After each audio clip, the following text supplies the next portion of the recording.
కవచం. అప్పుడే శివలింగం పూర్తిగా దర్శనం అవుతుంది. అసలు దాన్ని ముట్టుకుని అభిషేకమే చేయరు, అంటే అంత శక్తివంతం. అది మనుష్యుల్ని కాదు తీసుకున్నది. దానికి సాలెపురుగు, పాము, ఏనుగు దంతాలు శివలింగంలో 3 ఉంటాయి. వాటి శరీరం ఏమిటి? మనుష్య శరీరం కాదు.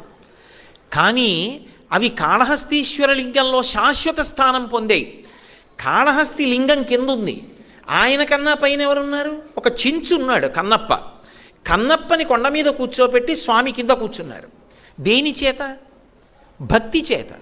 ఆ భక్తి లేదు, ఈశ్వరుడు యందు అనురక్తి లేదు, శాస్త్రమునందు అనురక్తి లేదు, గురువుగారి యందు అనురక్తి లేదు, గురువాక్యాన్ని ఆచరించాలనేటటువంటి శ్రద్ధ లేదు, రాగద్వేషాల మధ్య జీవితం వెళ్ళిపోతోంది.